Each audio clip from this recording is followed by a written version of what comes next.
The son invited a stranger to dinner. The father had no idea. He was the CEO of a major company. My name is Ethan. It was the kind of day that crawled slowly, the clouds hanging low over suburban Illinois, and the chill of late autumn rolling in like a quiet warning.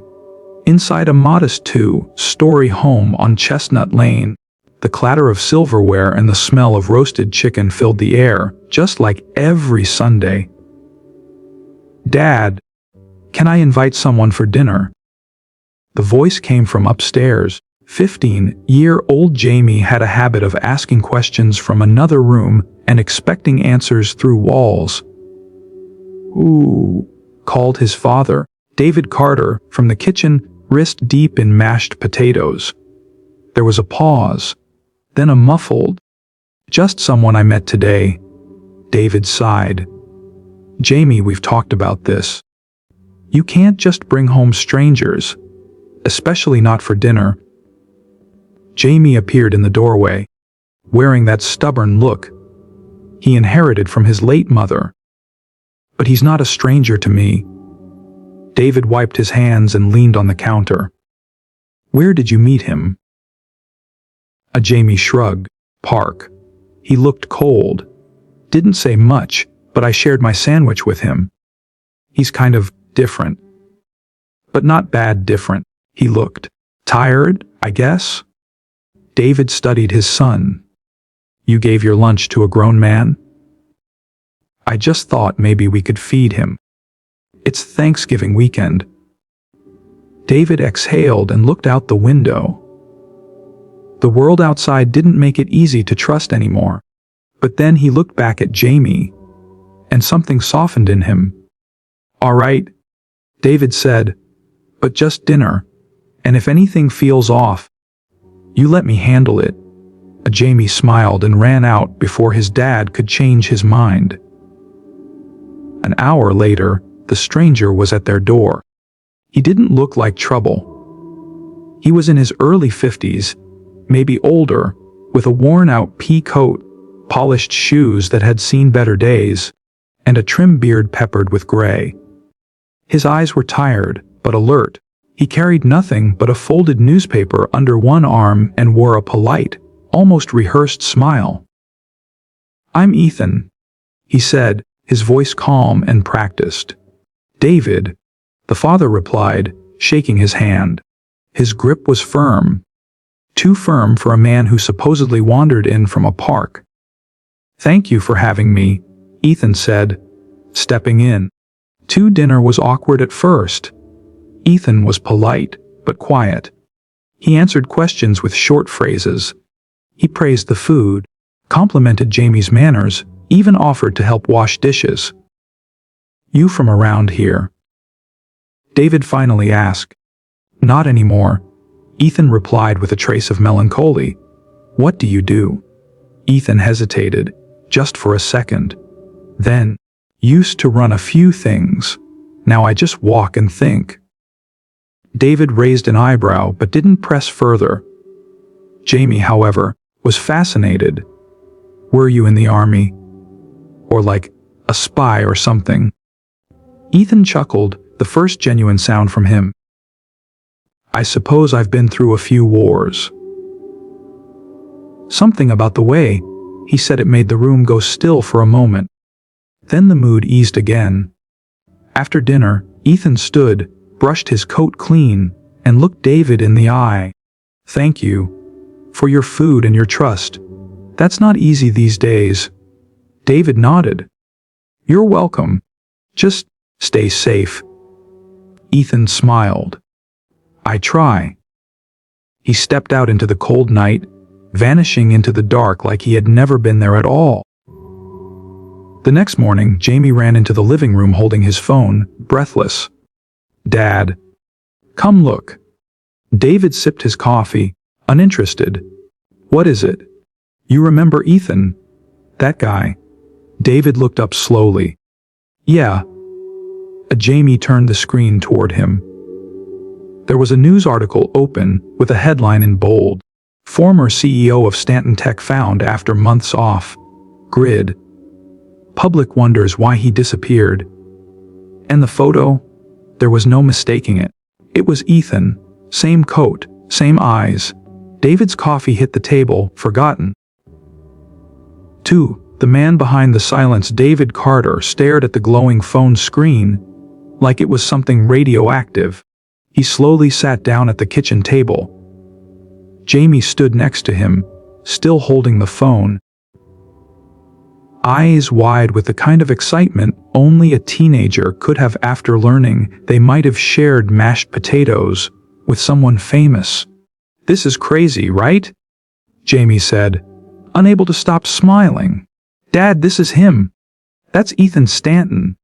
He founded Stanton Tech. He's like Elon Musk level." David was still trying to process it all. He reached for his glasses, read the article again. A few words jumped out. Tour disappeared suddenly 7 months ago. Last seen at a charity gala in Chicago. Rumors of a personal breakdown. Refused interviews. Declined public appearances. There was even a video clip embedded at the bottom. A younger Ethan, clean, cut in a tuxedo, speaking confidently at a tech summit. The contrast between that man and the one who'd quietly accepted seconds of green beans last night was staggering. David's first thought was, why didn't I ask more questions? His second, why would a billionaire be walking alone in a park eating a teenager's sandwich? 2. That night, David couldn't sleep. The encounter kept replaying in his mind. Ethan's quiet eyes. His polite but guarded demeanor. The way he said who's to run things, as if it no longer mattered. There was something broken about the man, something noble too, but definitely fractured. And David knew that look because he had worn it himself once. After his wife passed, there were months when he walked the earth like a ghost. That was grief. But what haunted Ethan Stanton? On Monday morning, David pulled into the parking lot of the local mechanic's shop where he worked. The crew was already there. Bobby under a pickup, Anna drinking gas station coffee, Travis talking too loud about fantasy football. "Hey, Carter," Anna called. "You see the thing about Ethan Stanton? The CEO guy who vanished." David grunted and walked past them. Inside the break room, he searched Ethan Stanton again. Articles were pouring in. Apparently, someone had spotted him outside a church shelter that morning. Photos were blurry, but definitely him. And beneath those posts, the internet had already split into 2 camps. Those worried about his mental health, and those judging him for abandoning his company. David scrolled and scrolled, then closed his phone and stared at the cracked linoleum floor. He didn't know the full story, but he suddenly felt a strange protectiveness over the man who'd quietly dried his plate with a dish towel in his kitchen. 2-3 days passed. Then, a knock on the door. David opened it, and there stood Ethan. Same coat, same newspaper under his arm, but this time he looked different. Not cleaner or richer, just ready. "I wasn't sure if I should come back," Ethan said quietly. "But the meal, it stayed with me." David opened the door wider. "Jamie's at school." "Come in." Ethan nodded, stepped in. David didn't ask anything for the first few minutes. He just poured 2 cups of coffee and slid one across the table. Finally, he spoke. "So, why the park?" Ethan looked down at the steam rising from his mug. "I needed to feel something real." David waited. Ethan went on. "When your name becomes more important than your voice, when your schedule's full but your soul's empty, when you're applauded by thousands but go home alone, you start forgetting who you are." I walked away because I was afraid that I was becoming the man people expected not the man I chose to be. Silence. And then your son shared his sandwich with me, Ethan added with a small smile, like it was the most natural thing in the world. David rubbed his chin. You could have gone anywhere. Stayed at 5-star hotels. I didn't want comfort, Ethan said. I wanted honesty. And your home, it reminded me of mine. Before the money, before the madness. Tulsa outside, a light rain began to fall. Inside, David sat quietly with this man, this stranger, who somehow didn't feel like one anymore. You're welcome here anytime, David finally said. Ethan looked up. I appreciate that. He stood slowly, placing his folded newspaper on the table. I've got a lot to figure out. But for now, just knowing there's still kindness in the world, that's enough. And with that, he turned to leave. But this time, David called after him. Hey, Ethan. He turned. You don't have to walk alone? Echoes from the past. It was a crisp Saturday morning when Ethan returned for the third time. This time, not with worn shoes and tired eyes, but a quiet confidence that wasn't there before. He brought cinnamon rolls from a local bakery. Jamie nearly dropped his cereal bowl when he saw who was at the door. Wait, you came back, Jamie said, almost like a challenge. Ethan gave him a soft smile. I figured I owed you another sandwich. David chuckled as Jamie stepped aside, completely flustered. The house was quieter than usual. The TV was off, no music played in the background, and for the first time in a long time, they all just talked. About normal things, how Jamie wanted to try out for track, how David used to coach Little League. Ethan even confessed he'd never learned to drive stick shift. You built an electric car division, David teased, and never learned how to shift gears. Ethan grinned. Irony is nature's way of keeping CEOs humble. But eventually, the conversation wandered into heavier territory. Things left unspoken until now. Jamie asked it first, in that bold, unfiltered way only a teenager could. Why'd you really disappear? Ethan leaned back in the old chair, hands clasped over his stomach. He didn't speak for a long moment. Then, have you ever built something so big so fast that you stopped recognizing your own fingerprints on it? David and Jamie both stayed quiet. Ethan continued. Stanton Tech started in my garage with 2 laptops and a dream to make tech more human. But somewhere along the line, it became too big. Investors, politics, PR nightmares, government contracts I didn't agree with, but couldn't stop. I became a figurehead instead of a founder. He looked down at his hands. Then one night, after a conference in Dubai, I sat in a hotel room with floor-to-ceiling windows, a decanter of scotch, and every luxury money could buy, and I felt absolutely nothing. No joy, no pride, just noise. Jamie watched him, eyes wide. Ethan glanced up. So I disappeared. I left my phone in a cab. Burned every schedule. Took the train across the country until the money ran out. And then I walked. David asked gently. No one knew. I paid my assistant to leak false trails. The media thought I was in Europe. Truth is, I was sleeping in small towns, walking through cities like a ghost. And then you met Jamie, David said. Ethan smiled at the boy. I think Jamie met me. The version of me I forgot existed. Too later that evening, Jamie dragged out the old board games his mom used to love. Ethan, surprisingly competitive, nearly beat them both at Scrabble. They laughed.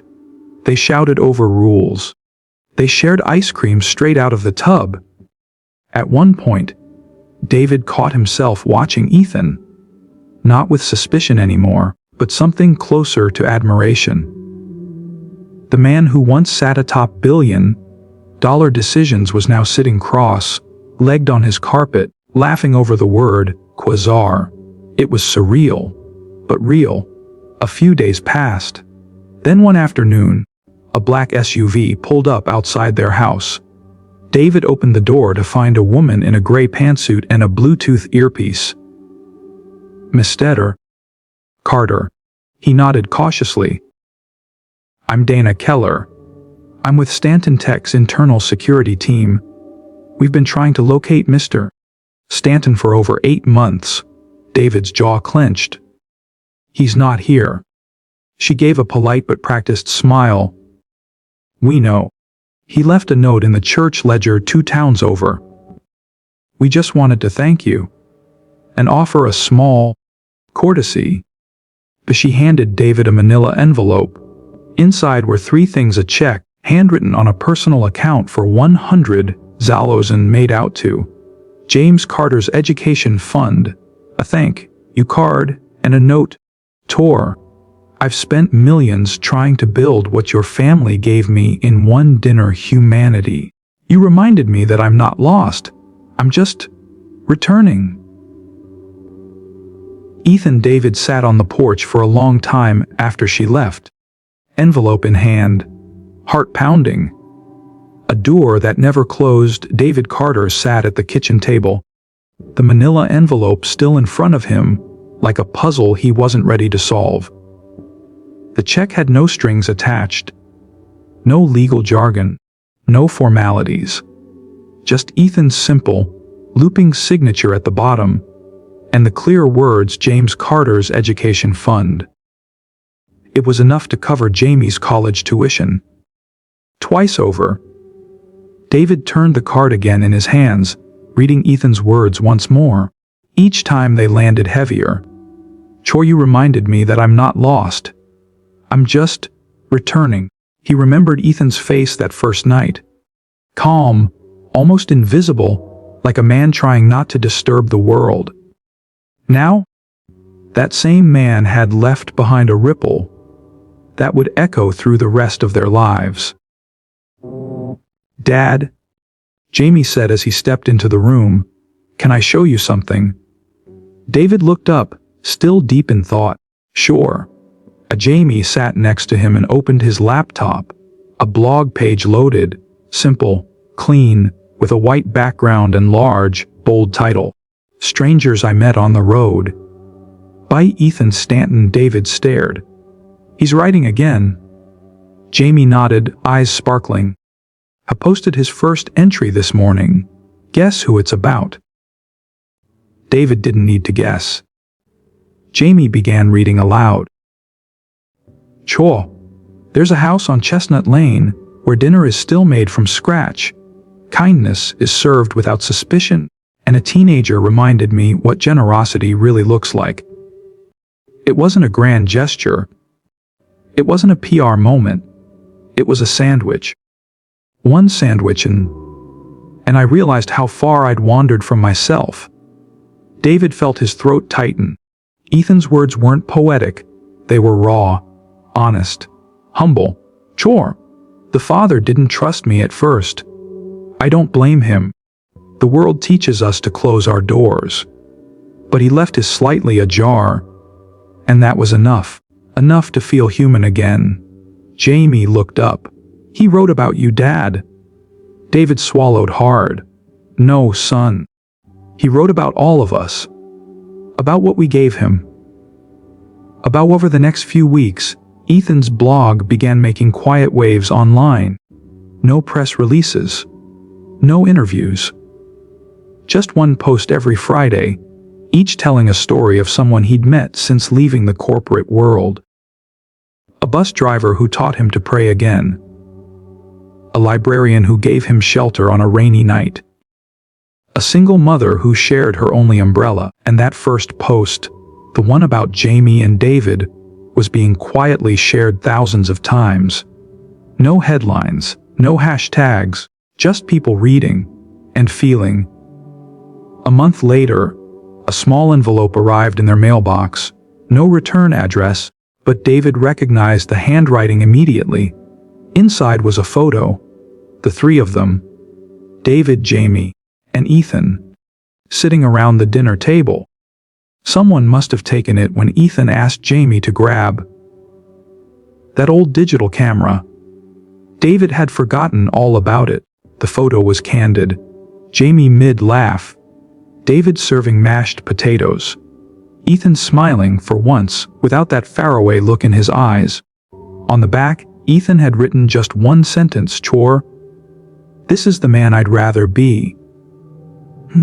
Time moved forward, as it always does. Jamie grew taller, applied to college, got accepted. David kept working at the auto shop, though he no longer stressed about bills the way he used to.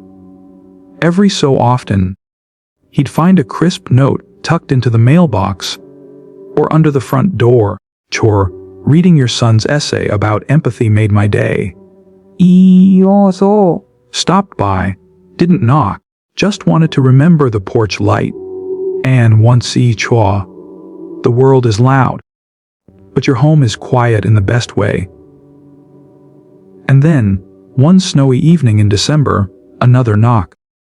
David opened the door to find Ethan again, this time in a tailored coat, trimmed beard, and warm eyes that didn't carry the same weight anymore. I thought you were back to running companies, David said, almost surprised. Ethan smiled. No, I help them now. Quietly, I sit in the back row, no spotlight, just guidance. He paused. I bought a cabin not far from here. Jamie's blog inspired me to write again. Figured I'd stay close to the people who reminded me who I really was. David nodded slowly. The doors still open. Ethan smiled wider. I was hoping you'd say that. That night, the three of them sat around the same table. Chicken in the oven, Jamie rambling about dorm life, and Ethan taking notes in a small leather journal. Nothing was flashy. Nothing was loud. Just three people, sharing a meal, and rebuilding something money could never buy. The light on Chestnut Lane. Snow fell quietly over Chestnut Lane, the soft kind that blanketed the rooftops and turned bare trees into white sculptures. Christmas lights flickered from neighboring porches, and carolers' voices echoed faintly through the neighborhood. Inside the Carter home, warmth radiated from more than just the heater. The table was full. Roasted turkey, sweet potatoes, green beans with almonds, and a stack of David's famous homemade dinner rolls. But more than the food, it was the people that made the moment rich. Jamie, now 17, was home from college for the holidays. Taller, wiser, and now with a camera always hanging from his shoulder. He developed a passion for photography and storytelling, inspired by Ethan's blog and their unlikely friendship. Ethan sat across from him, no longer just a visitor, but family in every sense that mattered. His shoulders were looser these days. He spoke with calm conviction, not the stiff, filtered speech of a man always being watched. He had traded boardrooms for classrooms, now quietly guest, lecturing at universities on ethical tech and the soul behind systems. And David, still the same grounded man, with calloused hands and a quiet sense of pride, had learned something too. Not all lost souls are dangerous. Some just need a door slightly open. After dinner, they sat around the fire. Jamie scrolled through photos he had taken during his first semester.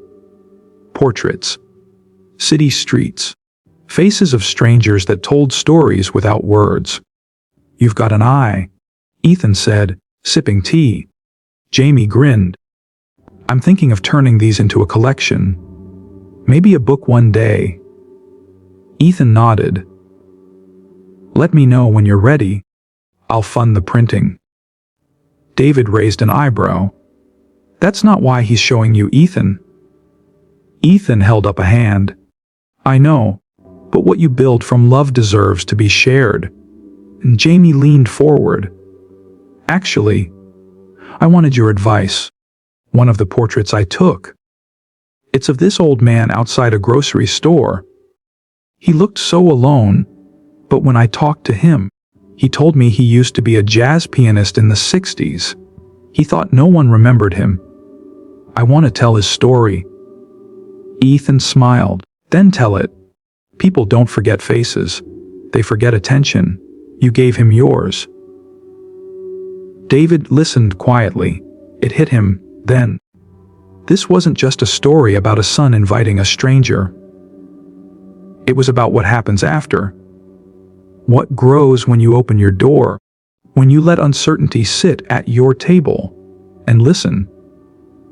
Too later that night, when Jamie had gone to bed and the fire was burning low, David and Ethan sat alone in the living room. There were no long speeches, just the gentle creak of the floorboards as David poured them each a glass of bourbon. Do you ever miss it? David asked. Ethan tilted his glass. The company? David nodded. Ethan thought a long time before answering. I miss the people who believed. I miss building things that mattered. But what I don't miss is the noise. The spotlight. The constant chase for something sheenier. Out here, I've found something rarer. What's that? Ethan looked around the modest room. The framed photos on the wall, the bookshelf. The worn recliner David's wife used to sit in. Stillness, he said. And truth. David nodded. They drank in silence. And then, for the first time since the night Ethan reappeared, David asked what had always been on the edge of his mind. What made you say yes to Jamie's sandwich? Ethan smiled. Because he didn't ask why I needed it. He just offered it. David's throat tightened. You taught him that? Ethan added. David looked down, blinked slowly. Maybe. But I forgot for a while. Well, Ethan said, raising his glass again. You remembered when it counted. Weeks passed. Then months. Ethan's blog, Strangers I Met on the Road, was picked up by a major publisher, but he refused TV interviews. No talk shows. No public comeback. I disappeared once, he told them. I'm not looking to reappear, just to be. Jamie's photography series went viral online. He called it The Ice We Overlook. Ethan wrote the foreword. David built him a small darkroom in the garage with his own hands. And as for the house on Chestnut Lane, people began to talk about it. Not because of the man who had once been CEO, but because of the porch light that always seemed to be on, the door that stayed a little open, and the kindness that never asked questions. 2-2.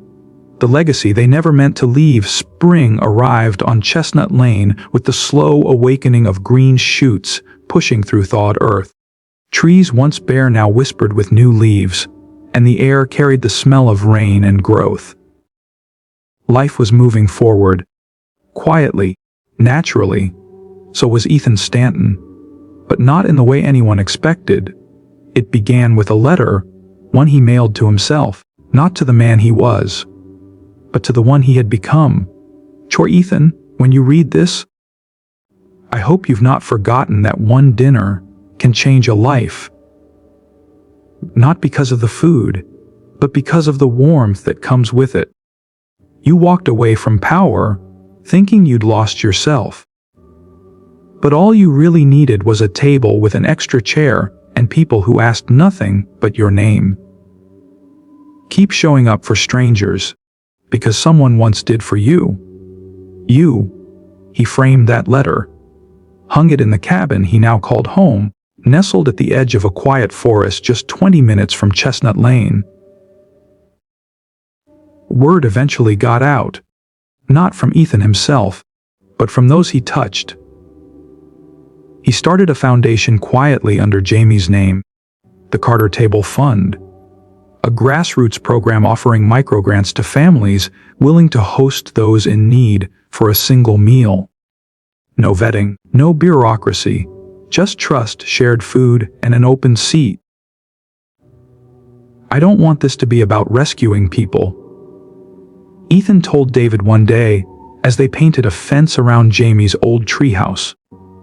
"I want it to be about remembering that we're all one meal away from each other." 2. Meanwhile, Jamie's project exploded. The Eyes We Overlook exhibit traveled across colleges, galleries, even city halls. It wasn't just about faces anymore. It was about stories, faces with names, stories with dignity.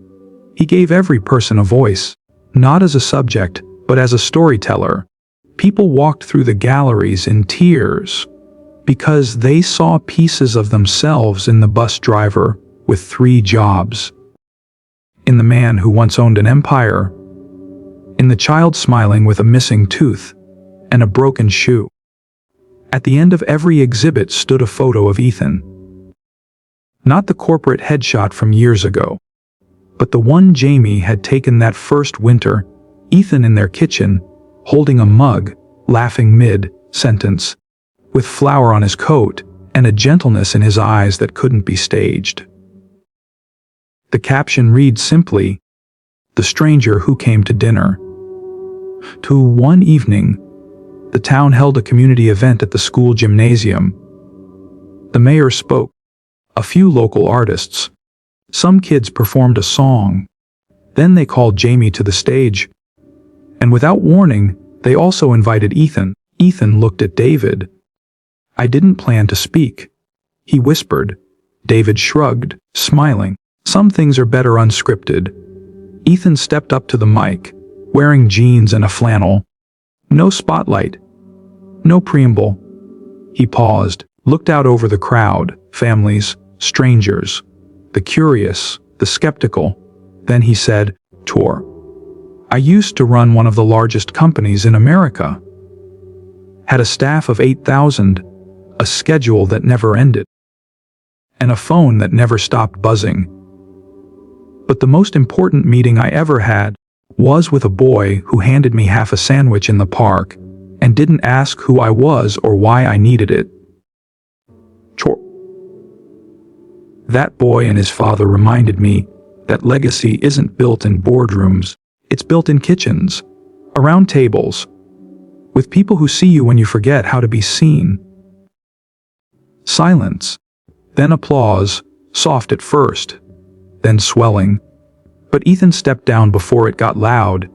He didn't need the echo. He only needed the moment. That summer, David finally did something he'd put off for years. He rebuilt the back porch, the one his wife used to love before she got sick. Ethan helped. So did Jamie. It wasn't fast work, but it was honest. When it was finished, they didn't hold a ribbon, cutting, or a barbecue. They just sat out there one evening, 3 chairs, a cooler of iced tea, and the sound of cicadas humming in the dark. David looked up at the stars and said, "Funny, isn't it?" "What is?" Jamie asked. "All the noise we chase, and everything that ever mattered was already right here." 2 months later, a new family moved onto the block. Single mother, 2 kids. Didn't know anyone yet. Jamie knocked on their door the first weekend, invited them over. Just dinner. Nothing fancy. They sat around the same table where Ethan once sat. They laughed. They passed the bread. The kids asked questions. No one mentioned CEOs or foundations or viral photo exhibits. Because that wasn't the point. The point was someone opened a door, and the light was still on. 2. The dinner table that changed the world. The Carter home became something of a quiet landmark. Not a tourist spot.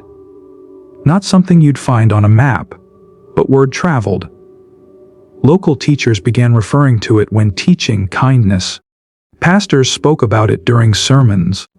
Even a popular podcast featured it in an episode titled, Where Redemption Sat for Supper. But for the Carters, nothing really changed. David still worked with his hands. Jamie still chased light through his lens. And Ethan, though now quoted in books and keynote speeches, still walked through the back door unannounced, wiping his shoes on the mat, always bringing something homemade. Sometimes a pie, sometimes a story. One rainy Thursday, a letter arrived from London. David opened it slowly, reading it aloud over dinner. For dear Carter family, I'm a social worker in East London, and one of my clients showed me the article about your dinner table. He's an Afghan refugee who'd lost everything. He told me, if strangers across the ocean can welcome someone like him, maybe someone here will take a chance on me too. So I invited him for dinner. Now he teaches my daughter chess every Saturday. Thank you for starting something that reminded the rest of us we can too. With deep gratitude, Ruth Pennington. David folded the letter carefully and slid it into the drawer with the others. Those letters came often now, from Nebraska, Nairobi, Nova Scotia, from waiters, retirees, veterans, and teenagers, from people who had once felt invisible until someone gave them eye contact, a question, and a chair at the table. And somehow, through all of it, the Carters never claimed credit. Because they knew the truth, they hadn't created anything new. They had simply remembered what the world had forgotten. One day, Jamie came home with a story that made even David pause. He'd been photographing people outside a soup kitchen downtown. Nothing staged, just life in its rawness. A tall man in a baseball cap approached him. Hey, are you the kid who wrote about the tech guy? The dinner table story? Jamie blinked. Yeah, how'd you? The man pulled a folded piece of paper from his jacket. It was a printout of Ethan's first blog post. Worn, highlighted, I keep this with me. Reminds me I'm not a ghost. Just not home yet. Jamie swallowed hard. Do you want to talk? They sat for an hour on a cold concrete step. The man shared his story. Lost job, lost daughter, lost direction. Jamie didn't try to fix it. He just listened. And then, quietly, offered to walk him to a shelter. Not because the man was broken, but because he deserved company. That night, Jamie told David and Ethan what happened. Ethan nodded slowly. And you didn't take a photo? Jamie shook his head. Didn't feel right? Ethan smiled. Then you did it right. David looked at them both. The former CEO and the kid who once offered half a sandwich in a park, and he realized the world was changing, not through policy, not through headlines, but through dinner tables. One meal, one story, one act at a time. A year passed. The Carter Table Fund now had chapters in over 20 countries. Not run by Ethan, not branded, not franchised, just families paying it forward. The only rule was simple: leave the door open long enough for someone to knock. On the second anniversary of the dinner that started it all, Jamie published a photo essay called Second Plates. Each image featured a new table, a new face, a new moment of courage. The final photo in the collection, a boy in a park, holding a sandwich in one hand and extending the other. No name, no caption, just the silent offer of connection. Ethan read the essay on the porch, put the book down, and said nothing for a long time. Then, with a hand on Jamie's shoulder, he whispered, "You didn't just invite me to dinner. You gave me back to myself." The house with the open door, 3 years after that rainy November night, when Jamie first handed a sandwich to a stranger, the Carter home had changed in subtle, meaningful ways. The old screen door no longer creaked. It had been replaced with one Ethan quietly fixed during a weekend visit. The living room had new chairs, rearranged to form a tighter circle, built for conversation, not distance. The photo of Ethan, David, and Jamie, taken during that first unexpected dinner, now sat on the mantel in a modest wooden frame. Visitors often paused in front of it, asking, "Is that the Ethan Stanton?" And David, always simple in his reply, would just say, "That's our friend." One morning, just after sunrise, Ethan arrived holding a small, worn suitcase. David met him at the porch. "You going somewhere?" Ethan gave him a tired but contented smile. "Coming home, actually?" He'd sold the cabin, donated most of what he owned. He'd kept one journal, one camera, and this suitcase, inside of which were dozens of letters, handwritten replies to the strangers who'd written to thank him. He wasn't retiring, he was returning. Not to power, not to headlines, but to rhythm, to presence, to the table that asked for nothing. That spring, Ethan officially moved into the small apartment over the Carter family's garage. It wasn't lavish, but it was his, and it was close to the people who never once asked for a resume. Jamie, now 19 and running workshops in schools and youth centers, called it poetic justice. "I used to think being a CEO made you powerful," Jamie told Ethan one afternoon as they walked along the river trail. "But now I think power is sitting across from someone who trusts you enough to tell the truth." Ethan nodded, wiping away a quiet tear behind his sunglasses. "You figured that out faster than I ever did." In the final years of his life, Ethan never went back to Silicon Valley. But Silicon Valley came to him. Young founders, ex-employees, journalists, not to interview him, but to sit with him, to ask questions like, how do we make something human again? How do we not lose ourselves? How do we lead without forgetting the people we used to be? Ethan never gave speeches. He just told them about a dinner, about a sandwich, about a boy who didn't ask who he was, but who he needed to be. When Ethan passed, it wasn't sudden, it wasn't tragic, it was a quiet morning. The birds outside chirping, a journal open on his desk. The last thing he wrote, there are thousands of tables in the world. All it takes is one open seat to remind someone they belong. E.S. David found the journal. Jamie framed that page and hung it above the table. They didn't hold a giant memorial, just dinner, a full table, candlelight, everyone bringing a dish, a story, and an open heart. At the end of the night, Jamie stood up and said, "Ethan didn't die as a CEO. He lived and left, as a guest who became family." 2 years later, a young man named Leo, new in town, sat alone at the park bench with nothing but his backpack and a tired look in his eyes. A teenage girl walked past, paused, then turned back. "Hey," she said, "are you hungry?" He looked up, surprised. "A little." She handed him half of her sandwich.